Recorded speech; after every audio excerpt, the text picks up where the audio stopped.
Welcome to Working Week, which is your business news for Nottingham. It's the show that looks at companies big and small across our beautiful city. And if you're thinking about starting your own business, we are going to find out exactly what it's like. The best bit is now, I've got my guidebooks in the shop, I'm getting life stories written and the money's coming in. I'm starting to really enjoy what I do. We're going to find out what help is available. The most important thing is your idea and what you're going to do with it and finding out if others are interested in it. All that to come, and Des will be taking a look inside a kinky hamper. Wouldn't that smudge the makeup? Well, the idea is that you're not actually going to use it on your eyes. We'll meet the Nottingham man who gave up a job in Harrods to return to his home city and set up shop. I want to make Nottingham a more exciting, more dynamic, more prosperous place for everybody. What are your tips for shopping in Nottingham? If you shop around, you can get more value for money. You can buy some Ted Baker shoes from TK Maxx and save 70%.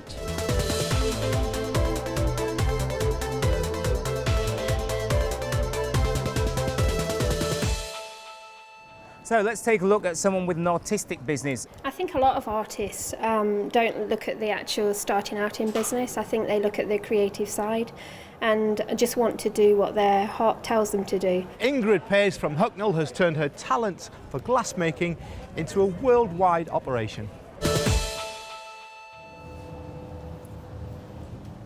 It may look casual, but this is intricate and dangerous work.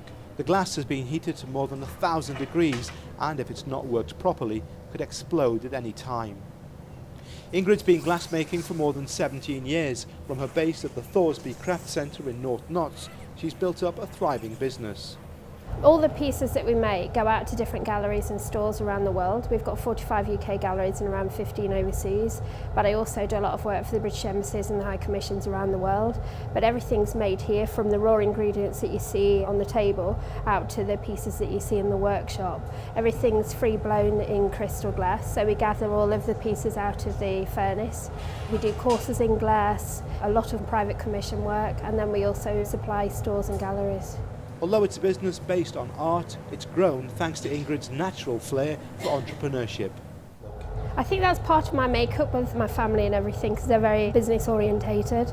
But I do feel that I think you learn as you go along in your business, and things each year get better and better. Our turnover's gone up and up over the years, and it's been very exciting from being a very small little business to growing worldwide. So we've got different operations going overseas now, so that's good. It's a background that means Ingrid is able to revel in the stresses of running a business just as much as the pressures of working with such dangerous materials. I love everything. I think glassmaking is meditation to me. I feel that keeps me calm and gives me the inspiration of doing things. I think it grounds you. But I think travelling the world also inspires you. So it inspires a lot of the pieces that I make, a lot of the colours that you'll see on the shelves. And I think those two things work hand in hand. And I think as your business grows and you become more successful, you meet other people that want to start collecting your pieces. And again, it just starts the ball rolling and more people seem to buy. India is my biggest export market, but we're just going into China now. And we're just in the process of setting up contracts out there. So that's quite an exciting area that I've never touched before. Ingrid's working with some of the most famous people on the planet, including the Dalai Lama, and last year she was awarded an MBE for her services to exporting British goods around the world. I've been in business nearly 17 years now, and 2 years into it, UK Trade Investment asked me if I'd like to be part of their programme, joining Passport to Export scheme, and I thought it was a good opportunity of travelling overseas. I started off in the States, New York, Chicago, Texas, New Orleans, California, Hawaii. We did that in one go and tested the market, and then I was invited to go out to India, and that sort of launched my business overseas because it became a very lucky market for us, and we started to do a lot of export there. And the skill and dedication of this glassmaker with a flair for business means the work produced here in Notts is in demand in every corner of the world. You may have seen her presenting Nottingham now and then, but did you know one Notts TV presenter has her own thriving business? Rihanna Meehan makes a business out of the past, producing books based on people's life stories, and now a guide to Nottingham's historic sites. I document the history of Nottingham. I tell the life stories of the people that live here and make books for their families, talking about their life history. But also I tell the life story of Nottingham. So I'm going back over 1,500 years of history by designing guidebooks to get people excited about our city. They can take this book away and then they can learn anything about the churches, the lace industry, Robin Hood, medieval pubs, whatever they're interested in. The more we can do to show the tourist visitors to Nottingham what we have to offer, the better it is to keep them here. I was really keen to keep tourists in the city centre, and I wanted to design a book to keep them here and spending money here, but also getting them excited about the history that we have here. I saw a gap in the market and felt that we weren't really exploiting all the wonderful history that we have. And what I've designed is a week of things to do within a mile radius of the city centre. Okay, yeah, we have the visitor guide to Nottingham and Nottinghamshire in the Tourist Information Centre already, which is free to anyone who wants to come along and get a copy. But I think your guide will just take them that one step further. As well as the guides, Rihanna documents the social history of Nottingham, researching and producing biographies of people and of communities. I desperately wanted to start documenting Nottingham's social history and getting these life stories put into books for their families, if nobody else, to enjoy, and that can pass down the generations. Starting the business was a gamble. Rihanna left a full-time job as a journalist to set up on her own. The first year has been tough. I thought naively that I'd leave work, advertise in the Nottingham Post and I'd have all these clients coming forward, and it turned out not to be like that. It's been a really hard slog. There is a recession, people don't have money, and my biographies are quite expensive, so I've really had to go out there and find the right market and bring my prices down and start adapting my products to an everyday market and what people can afford. So it has been hard. There have been times where I've been borrowing money off my boyfriend to pay the bills. But I'm at the end of my first year now, and I'm starting to, make a name for myself, starting to bring the money in, and with these guidebooks that brings an everyday income in as well.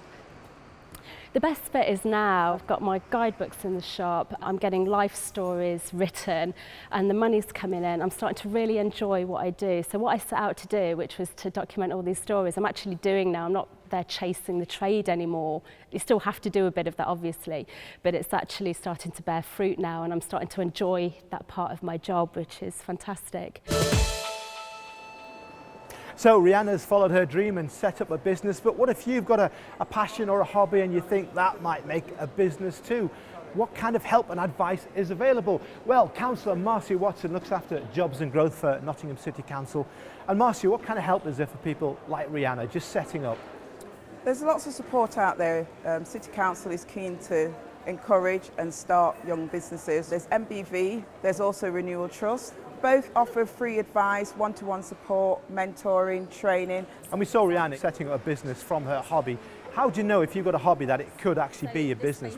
If your friends, your family are interested, and encouraging you to go out there and do it because they might buy it. Friends have also got friends, family's also got family who are interested in what you're doing. That's the best way. And people are looking to set up, and you've mentioned all these kind of places offering advice. Are there grants available? Yes, there are. Yes, there are grants available to people out there.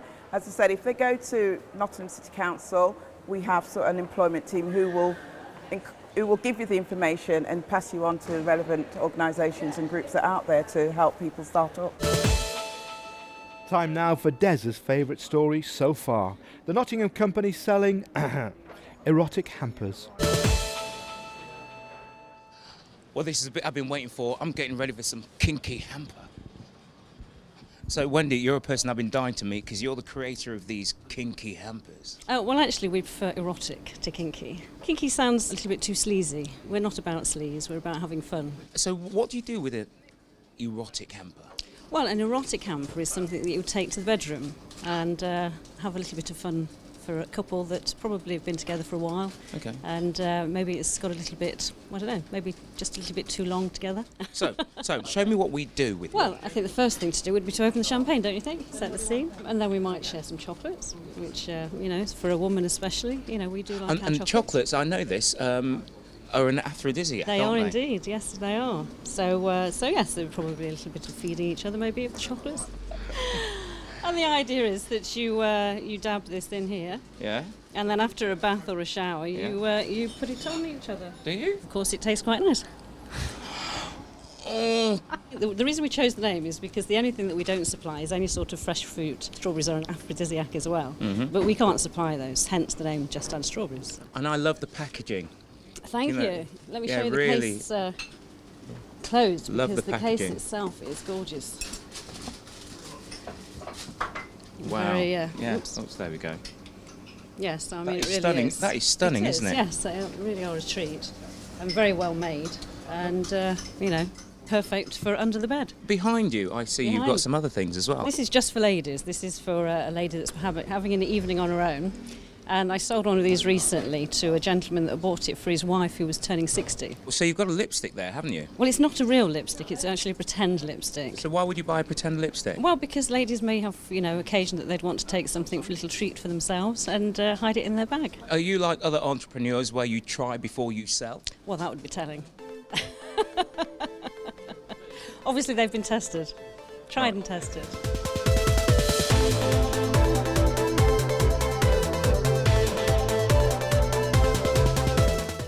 That's it for now. We've got more stories coming up though. Key objective of mine is to bring something to Nottingham that otherwise wouldn't be here, really. And we'll be finding out what you think about jobs, the economy and, well, everything really.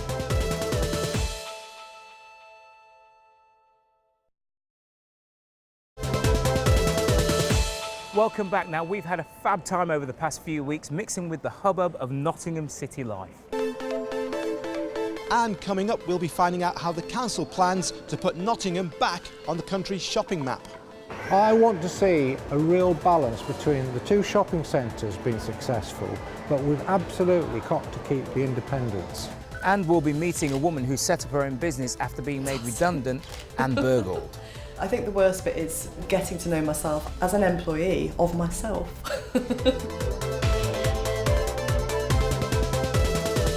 And we've been taking a look at firms across the city and across the county and businesses you might never even have known were even here. First though, now this is an attempt to bring more independent shops to Nottingham. Helen McCulloch has been inside Cobden Chambers to take a closer look. Newly developed and open for business, Cobden Chambers aims to be a different shopping experience. Bildern Properties spotted the potential in the rundown courtyard off Pelham Street in Nottingham city centre. More than £100,000 has been spent improving the premises already, and now 9 businesses are in and trading. It's a project that we've wanted to embark upon for some time. We've seen quirky, community-based retail projects work in other cities in the UK and in Europe. And there's a big exemplar in Birmingham called the Custard Factory, a destination in Manchester called Affleck's Palace, and places like Argyle Street in Glasgow. And we felt something like that would work in Nottingham, and we felt these buildings, where they were located and the character of the courtyard and the buildings would really lend themselves to doing something like that. So it's almost a project of passion rather than just economics. Well, actually, Ingram's Review is an interesting one because this is a local magazine. So here they're writing about Nottingham, Leicester and Beirut. Because Alex Smith has been here for 2 months and is delighted with how his business is growing already. Hi Alex, how are you? Not too bad. How's it going? Right. So, Born and bred in Nottingham, he's recently moved back to the area after completing a retail course in Harrods. I think Nottingham's a really exciting place. There's so much happening at the moment with the resurgence of business in the city, thanks in part to things like the Creative Quarter initiative. You're seeing lots of the proverbial green shoots sprouting out everywhere, and I hope that I'll be one of those that will grow into something a bit larger than a shoot. I've been selling a lot of copies of the Green Soccer Journal, and this is really the thinking person's magazine for football. So this has actually got an article about the role of the ego in football. Lots of different kinds of people, from graphic designers to students, photographers. The guys on the fashion promotion communication course at Trent have been great customers of mine. Also all the different branding and creative agencies in Nottingham. So there's places like Enzyme and Spitfire. Those guys have been big customers of mine as well. Look at that thing, that's incredible. And the plans don't stop there. The next phase we're going to move on is this disused factory building at the back. It's around 4,000 square feet, it's on 4 floors. We're going to introduce an independent cafe of some sort on the ground floor. What we'll do on these upper floors is almost create concessions. So for occupiers who aren't quite ready to make the leap to take their own pitch, they can actually take a bit of space within almost like a department store. So what is Nottingham City Council doing to help shopping in the city? We caught up with its deputy leader, Graham Chapman. Shopping provides 16% of the jobs in Nottingham. It also provides a lot of the wealth for the city.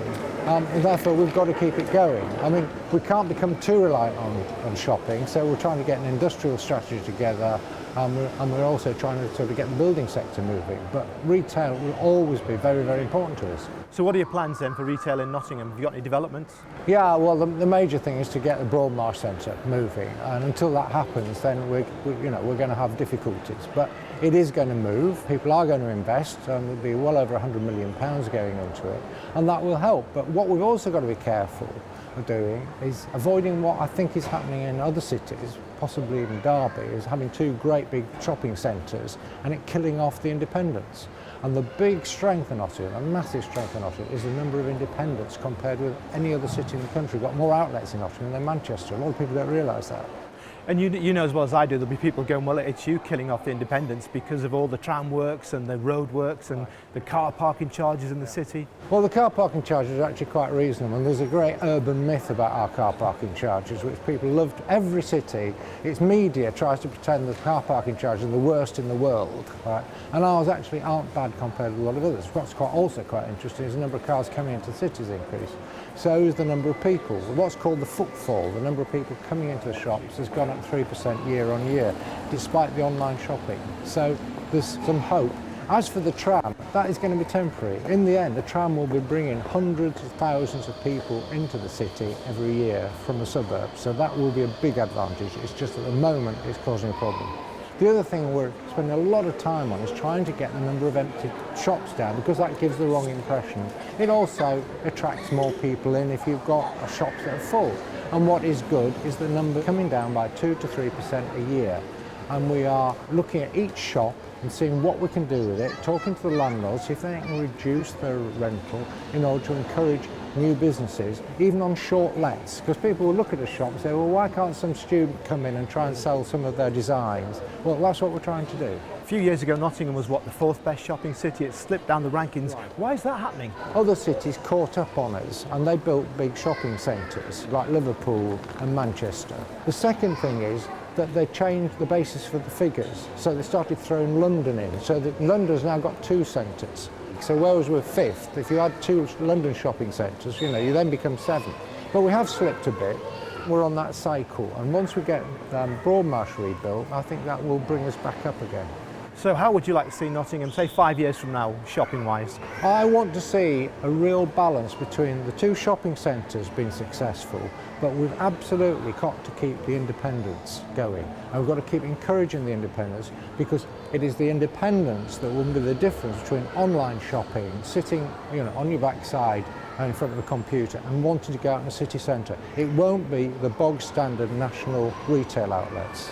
So you want to encourage the independents. What are you doing to encourage them, and what kind of measures? We've got grants. We look at individual shops, see how we can encourage people. We've put a lot of energy into Hockley, a lot of pedestrianisation, and our next thing will be to look at Derby Road, where there are a large number of independents, and Derby Road does need some sort of calming and to make it a bit more attractive for people on foot. That is the sort of thing we're trying to do. Let's find out. What are your tips for shopping in Nottingham? Going into the shop like Ted Baker, you can actually buy everything that you want, but if you then shop around, you can actually get more value for money. You can buy some Ted Baker shoes from TK Maxx and save 70%. Are there any up-and-coming areas? Yeah, I'd say Lace Market's doing all right. Around Broadway, that kind of thing. Bridal Smithgate is one of the best because you get an eclectic range of designer wear, but then you've got the main city centre where you can go to your high street brands as well. So do you give a thumbs up to Nottingham when it comes to shopping? I think so. So far, yes, it's been very good. Yeah, right, well, absolutely. We've pleased somebody from Kent anyway. We're just asking people what their favourite places to shop are in Nottingham. Expecto, flannels, John Lewis. Why do you like them? Because of the quality in them, probably. Many people set up their own business when they're made redundant, but one Sherwood woman has also had to cope with being burgled too. Unfortunately, in March of this year, NHS Direct was closed by the government and I was made redundant. It was an unexpected push into self-employment for Jo Katie Welsh. It was a very difficult time for all of us at work, and we were very sad to leave each other. We were a very bonded team and good at what we did, and it was a shame really to let those skills go. I was a complex health, information and medicines advisor, but I'm a creative. That I think I'm always an artist and a photographer first before I'm anything else, and of course a mother. So if you just sit on the chair. After being made redundant from the NHS and having her home burgled, Jo decided to start again and set up her own photography and creative art business. Okay, that's looking good already. So yes, it was a difficult time, but also using the anxiety of that, turning it into excitement and creating something strong and possible with the situation of redundancy. Gorgeous, thank you. I used any resources that I had financially. Unfortunately, I got burgled in February and they took some expensive jewellery, which was really sad. And instead of taking the vouchers that you can sometimes get, I chose to take the money. So I've used that to fund the studio, which is much nicer than wearing jewellery, I have to say. I think if we get you with a rolling pin, it's quite hard, isn't it? Rolling pin and cake. But Not that ambition has ever really been a problem for the former Commonwealth Games competitor. Cool. That looks so great.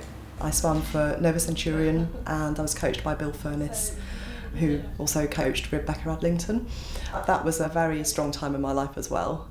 It was a time that I remember being very empowered as a person, and I think I'm definitely drawing on that again now. It's looking really good, Jake. Is that? Yeah. It does keep me up late at night. I do stay up editing photos and working on my website into the early hours at the moment, but I'm hoping I'll pin that back and go to bed on time soon. So what I want you to do, if you can do, if you bring the rolling pin up towards the tin hat again. I have to be my own best friend. I have to be a real good employee and a great employer, because there's only the two of us. Yeah, that's it. Fab. And now, there you go, Jake and his cake. There's no looking back.